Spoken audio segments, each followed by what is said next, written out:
고등학교 다닐 때 헤르만 헤세의 소설인 데미안을 아주 몰두해서 읽었었던 적이 있었습니다. 제가 아주 좋아하는 소설이기도 합니다. 내용에 따라서는 이게 신앙적이라고 할 수도 있고 또 다르게 해석하면 신앙적이 아니라고도 할 수 있는 그런 소설의 내용인데 저는 그 책을 읽으면서 신앙적으로 해석을 해봤습니다.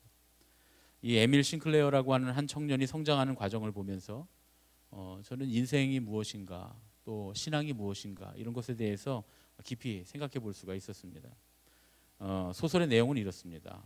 흑백의 세상을 살고 있었던 이 싱클레어라고 하는 이 청년이 데미안이라고 하는 그런 친구를 만나게 되면서 세상과 사람들이 만들어 놓은 흑백 논리에서 점점 벗어나면서 스스로의 힘으로 하나님을 찾아가고 옳고 그름을 선택할 수 있는 사람이 되어간다.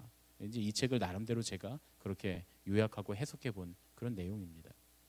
이 소설 데미안에서 최고의 백미는 싱클레어가 알을 깨고 날아가는 그런 매의 그림을 데미안에게 보내줬을 때 그 데미안이 싱클레어의 책에 쪽지를 써서 이렇게 꽂아주는 장면이 있는데 그 내용이 이렇습니다. 여러분들 다 아시는 그런 내용일 겁니다. 그 데미안이 써준 내용은 이겁니다. 새는 알에서 빠져나오려고 몸부림친다. 알은 세계다. 태어나려고 하는 사람은 하나의 세계를 파괴하지 않으면 안 된다. 그 새는 하나님을 향해 날아간다. 그 하나님은 아브락사스다. 이 쪽지에 이렇게 적혀 있었습니다. 그때 막 이 청년으로 성적인 욕망에 막 사로잡혀서 괴로워하고 있었던, 그래서 금욕을 하는 것이 옳은 것이라고 믿었는데 그럼에도 불구하고 주체할 수 없는 자기의 욕망, 그래서 그 정욕과 금욕 사이에서 괴로워하고 있었던 이 청년 싱클레어가 이 데미안의 쪽지를 받은 후에 이제 피스토리우스라고 하는 신부를 만나게 됩니다. 그리고 이 피스토리우스 신부에게 아브락사스가 뭔지 배우게 됩니다. 인간의 흑백 논리와 이원론적인 개념은 밝은 면과 어두운 면을 나눠버리는 경향이 있습니다. 이렇게 완전히 밝은 면 아니면 완전히 어두운 면, 이렇게 흑백 논리가 있습니다. 그런데 하나님은 그렇게 평가할 수 없습니다. 하나님에게는 빛이나 어둠이 마찬가지이기 때문에 하나님을 빛이다 어둠이다 이렇게 우리가 평가할 수 없고 흑백 논리로 하나님을 딱 가를 수 없습니다. 어떤 때 하나님은 어떻게 저런 악을 행하시는가 이렇게 생각되는 경우에도 그것이 하나님의 선인 경우, 지극히 지선인 경우가 많이 있다, 그런 얘기죠.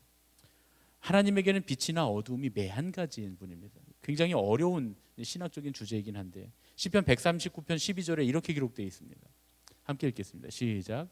주에게서는 흑암이 숨기지 못하며 밤이 낮과 같이 비추이나니 주에게는 흑암과 빛이 같음이니이다. 제가 이런 말씀을 드리면 마치 무슨 개똥철학을 하는 것처럼 무슨 철학을 얘기하는 것처럼 들리시겠지만 성경에 나와 있는 말씀입니다. 하나님을 흑과 백으로 나눌 수 없다는 거예요. 그래서 초대교회부터 하나님을 흑과 백으로 나누는 이원론은 영지주의자들과 같은 이단들이 주로 사용하는 방법들, 성령 열광주의자 같은 이단들이 사용하는 방법들입니다.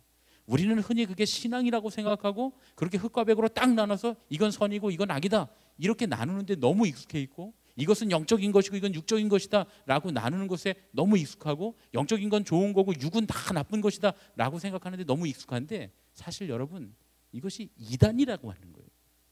우리는 그게 당연히 신앙이라고 생각하고 여러분들 중에도 그게 신앙이라고 생각하고 사시는 분들이 계실지 모르겠어요. 아닙니다, 여러분. 근데 그거는 초대교회부터 이단으로 규정됐던 이원론입니다. 그렇게 흑백놀이로 말할 수 없다는 거예요. 마치 이 시편의 기자가 이 말씀을 깨달은 것처럼 싱클레어가 빛과 어두움이 나누어져 있지 않은 그 하나님의 본질에 대해서 깨닫습니다. 그러면서 그제서야 자기 안에 있는 억눌림과 죄의식에서 벗어나는 체험을 하게 됩니다. 그렇게 하고 나니까 그때부터 자기의 욕망을 제어할 수 있게 됩니다. 완벽하게 옳은 삶을 살게 된 게 아니라 할지라도 최소한 옳은 길을 선택할 수 있게 된 거죠. 신앙적으로 말하면 우리가 성경대로 예수님의 말씀대로 하면 중생을 경험하게 됐다 이렇게 말할 수가 있습니다. 그런데 아이러니하게도 그런 체험을 하면서 싱클레어는 이 피스토리 신부와 결별을 하게 됩니다. 왜냐하면 이 피스토리우스 신부는 싱클레어가 알을 깨고 날아올 수 있도록 도와준 장본인인데, 그 방법을 가르쳐준 장본인, 그 내용을 가르쳐준 장본인이었는데 정작 자기는 과거의 종교의식에 사로잡혀서 그것에 집착하는 모습을 보여줍니다. 그러니까 싱클레어가 아니 신부님은 이렇게 이 하라고 하면 나에겐 가르쳐 줬으면서 왜 당신은 그 과거의 종교적인 그 의식과 종교적인 것들에 사로잡혀 있습니까? 라고 신랄하게 비판을 합니다.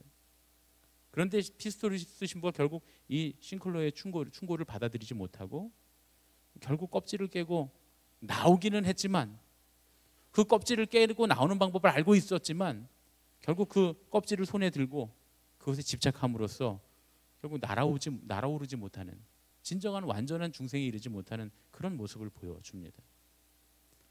예수님께서 세상에 계실 때 당시의 사람들은 정말 큰 복을 받은 사람들입니다. 우리는 듣고 싶어도 들을 수 없는 것, 보고 싶어도 볼 수 없는 것들을 그 사람들은 듣고 본 사람들입니다. 예로부터 많은 선지자와 의인들이 예수님을 만나고 싶었고 예수님의 말씀을 직접 듣고 싶어 했지만 그 선지자와 의인들에게도 허락되지 않은 것들입니다. 마태복음 13장 17절에 예수님이 직접 그 말씀을 하십니다. 우리 함께 읽겠습니다. 시작. 내가 진실로 너희에게 이르노니 많은 선지자와 의인이 너희가 보는 것들을 보고자 하여도 보지 못하였고 너희가 듣는 것들을 듣고자 하여도 듣지 못하였느니라. 저한테는 꿈이 하나 있는데요. 저한테는 정말 꿈에도 소원이 하나 있는데 그게 뭐냐 하면 예수님이 태어나신 그날 바로 그 베들레헴의 마구간에 가보는 게 저에게는 가장 큰 소원입니다. 정말 그랬으면 좋겠다 하고 제가 바라던 것이 있습니다. 그 말구유 안에 누워 계신 사람의 몸을 입고 오신 하늘의 하나님, 그분을 뵐 수 있으면 정말 좋겠다 라고 하는 생각을 제가 정말 꿈에도 소원이다 이렇게 생각했던 적이 있었습니다. 조금 더 욕심을 부리면 예수님의 십자가 아래도 가보고 싶고 풍랑이는 호수를 잠잠케 하시는 그 배 위에도 예수님과 함께 있어보고 싶습니다. 그 모습, 그 음성, 그 말씀들을 직접 들을 수만 있다면 얼마나 좋을까요? 정말 좋겠죠. 그래서 그 예수님 시대의 사람들이 정말 저는 부러운 사람들이다 이렇게 생각합니다. 이 사람들은 정말 큰 복을 받은 사람들입니다. 어떤 스승보다도 그 어떤 지혜자보다도 좋은 스승이시고 지혜로우신 주님, 진리를 가르쳐 주시는 진리 그 자체이신 하나님, 그 예수님을 들었던 사람들, 보았던 사람들 얼마나 복 있는 사람들입니까? 그런데 그 예수님을 직접 듣고도 보고도 바뀌지 않았다면 그 사람들은 정말 결코 바뀔 수 없는 아집과 교만으로 똘똘 뭉쳐진 전혀 가망 없는 사람들이다 이렇게 말할 수가 있습니다. 이전에 가지고 있었던 껍질, 옛사람과 옛세계를 깨뜨려야만 하나님 나라 볼 수 있습니다. 그리고 그 껍질 너머에 하나님을 바라봐야만 하나님 나라를 향해서 날아 올라갈 수 있습니다. 그런데 껍질을 깨고 나왔다고 하더라도 하늘을 바라보지 않고 껍질만 쳐다보고 있으면 껍질 속에서 나오지 못한 것이나 매 한 가지다 그런 얘기죠. 많은 사람들이 예수님의 말씀을 듣고 그 삶이 변했습니다. 껍질을 뚫고 나와서 하나님 나라를 향해서 날아갔습니다. 그러나 대부분의 바리새인들은 그러지 못했습니다. 똑같이 하나님의 나라, 예수님께서 오셔서 그들의 껍질을 깨고 하나님 나라를 보여주셨는데 하나님 나라가 자기들 눈앞에 있는데도 불구하고 자기들 그 껍질을, 옛 세계를 손에 들고서 그 껍데기만 바라보고 있었습니다. 소설 데미안의 주인공 싱클레어가 갖고 있었던 껍질이 그 어려서부터 배웠던 그 신앙적인 그 이분법적인 신앙, 선과 악의 이분법적인 흑백 논리가 싱클레어가 갖고 있었던 껍질이었다면 바리새인들이 들고 있었던 껍질은 그들이 갖고 있었던 율법이었습니다. 장로들의 유전. 마치 그 피스토리우스 신부가 과거의 종교의식에 집착했던 것처럼 바리새인들에게는 형식과 제도가 그들에게 껍질이었습니다. 그들이 해야 한다고 생각했던 그 과정, 그 형식, 그런 것들이 그들이 집착하고 있었던 그 과정과 형식이 그들에게는 껍질이었다 그런 얘기죠. 예수님께서 그들의 세상에 오셔서 그 껍질을 깨뜨려 주십니다. 그러나 바리새인들은 예수님께서 보여주신 하나님 나라라고 하는 그 본질보다는 형식, 하나님께서 마땅히 우리가 하나님 나라의 백성으로서 해야 될 선한 일, 보여주신 그 선한 일보다는 자기들이 만들어 놓은 제도가 훨씬 더 중요한 사람들이었습니다. 안식일이 사람보다 더 중요하다고 생각했으니까 말이죠. 그러나 그들이 더 중요하다고 생각해서 그게 진짜 본질적으로 더 중요한 것이 될 수는 없습니다. 우리가 아무리 더 중요하다고 생각한다고 해서 본질적인 것이 덜 중요한 것이 되고 우리가 생각하는 것이 더 중요한 것이 될 수는 없다 그런 얘기죠. 그들은 덜 중요한, 사실은 하나도 중요하지 않은 그 껍질을 손에 들고서 그것이 하나님 나라보다 더 중요하다고, 혹은 그 껍질이 하나님 나라에서 정말 중요한 것이라고 그걸 들고 하나님 나라의 주인이신 예수님께 우기고 있는 그런 모습입니다. 그런 그들에게 예수님께서 물으십니다. 누가복음 6장 9절, 제가 좀 요약을 했는데 함께 읽겠습니다. 시작. 내가 너희에게 묻노니 안식일에 선을 행하는 것과 악을 행하는 것, 생명을 구하는 것과 죽이는 것, 어느 것이 옳으냐? 선을 행하는 것과 생명을 구하는 것이 악을 행하는 것과 죽이는 것보다 옳다라고 하는 건 그날이 어떤 날이든지 그곳이 어떤 곳이든지 상관없이 옳은 일입니다. 자명한 일이죠. 그날이 안식일이든 다른 날이든 선을 행하는 것과 생명을 구하는 건 항상 옳은 겁니다. 그런데 이 바리새인들이 얼마나 자기들의 껍데기에 집착하고 있는지 가장 이 기본적인 진리조차 외면합니다. 물론 우리는 사람마다 다 각각 다른 가치관을 갖고 살아갑니다. 어떤 사람들은 이 양복을 입는 것을 좋아해요. 어떤 사람들은 청바지에 티셔츠 입는 걸 좋아합니다. 그냥 자기가 좋아하는 옷을 입고 공부도 하고 일도 하고 그렇게 살면 좋을 텐데, 우리는 때에 맞춰서 입는 옷들을 다 정해놨잖아요. 그렇죠? 우리는 때에 맞춰서 입는 옷들을 다 정해놨습니다.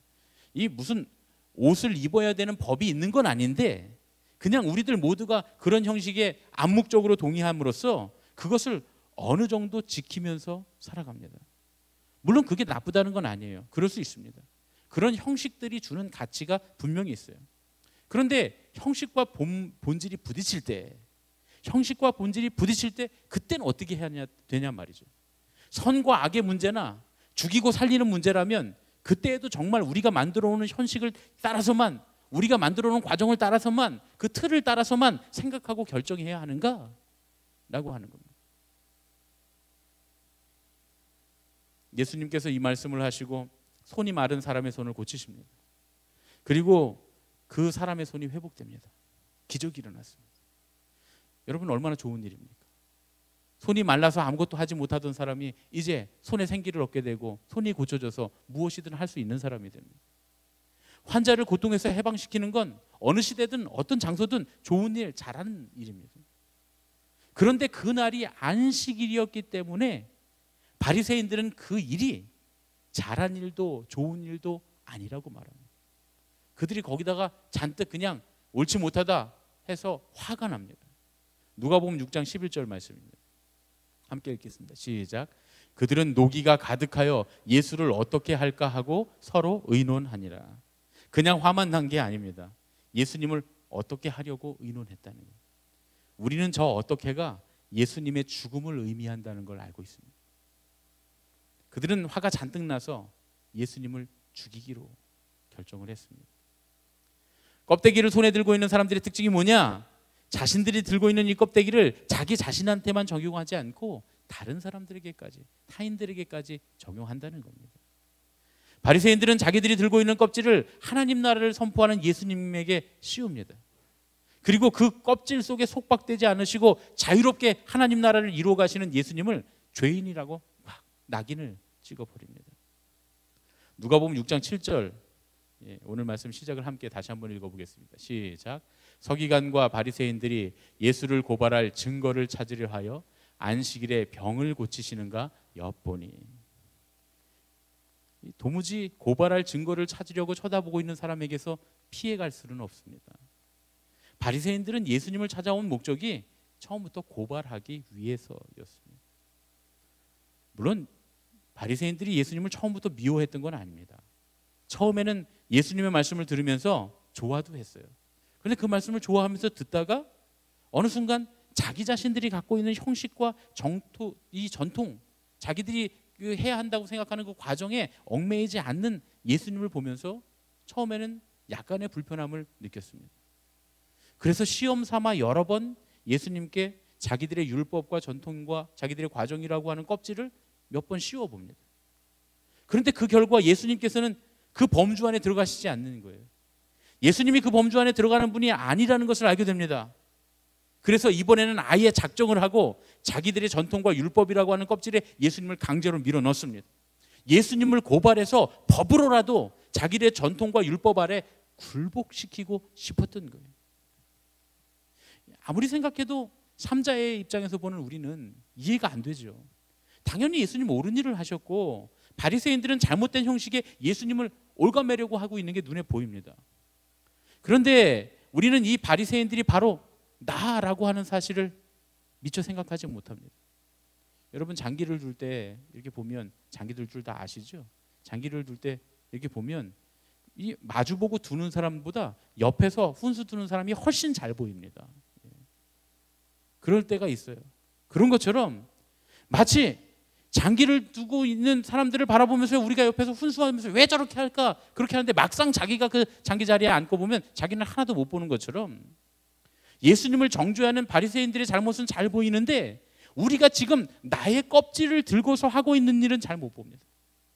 정직하게 면밀히 관찰해 보면 지금 내가 하고 있는 일과 바리새인들이 했던 일에는 조금의 차이도 없는데 그걸 우리가 바라보지 못하는 경우가 많습니다. 우리의 입술로 정죄하고 있는 그 사람이 정말 그런 사람인가? 내가 미워하고 있는 그 사람이 정말 내가 그렇게 미워하고 그런 취급을 해도 되는 것일까? 사람보다 안식일이 더 중요한 걸까? 사람보다 내 기준이 더 중요할까? 주님의 뜻이 우선일까? 아니면 나의 판단이 우선일까? 나의 의를 드러내는 건 내가 괜찮은 사람, 내가 좋은 사람, 내가 옳다라고 하는 것을 드러내는 것이 하나님의 사랑보다 더 중요한 것일까? 우리는 때때로 나의 가치관을 하나님 나라보다 훨씬 더 중요하게 생각합니다. 그 껍질을 뚫고 하나님 나라를 향해서 날아가야 하는데 신앙을 가지고 예수님의 은혜를 따라서 그 껍질을 깨고 나왔음에도 불구하고 아직까지 그 껍질을 팽개쳐 버리지 못하고 내 가치관을 들고 서서 하나님 나라를 재고 있는 그런 어리석은 모습을 내가 갖고 있지 않은가 말이죠. 그 교만이 얼마나 큰지 그 잣대로 이웃을 정죄하고 교회를 정죄하고 심지어는 예수님까지 정죄하는 실수를 우리가 범하고 있지는 않은가. 껍질을 깨고 나오면 미련 없이 그 껍질은 버려야 합니다. 그 껍질 안이 아무리 포근하고 좋았어도 계속 그 껍질 안에 살 수가 없습니다. 더욱이 껍질을 깨고 나온 사람은 다시는 그 껍질 안으로 들어갈 수조차 없다고 하는 사실을 알아야 된다는 것입니다. 나는 지금 어떤 껍질을 손에 들고 집착하고 있는가? 오늘 이 밤에 우리가 그렇게 판단하고 기도했으면 좋겠습니다. 하나님, 내가 온전히 하나님 나라를 바라보지 못하고 내가 지금 바라보고 있는 나의 껍질은 무엇입니까? 껍질을 뚫고 껍질을 완전히 파괴하고 껍질을 내던지고 하나님 나라를 향해서 날아가야 하는데 내가 붙들고 하나님 나라를 가리고 있는 나의 껍질은 과연 무엇입니까? 오늘 이 밤에 그것을 내던지고 하나님 나라를 향해서 갈 수 있도록 인도하여 주시옵소서. 바리새인들이 그것이 진리고 그것이 하나님 나라 가는 길이라고 끝까지 붙들고 교만하여 놓지 못했던, 그래서 하늘나라의 주인이신 예수님께도 정죄했던 그 헛된 잘못된 그 교만함의 정죄를 내가 갖고 있다면 오늘 이 밤에 다 버리고 우리 모두 하나님 나라를 향해서 온전히 하나님 나라를 바라보며 가야 될 줄로 믿습니다.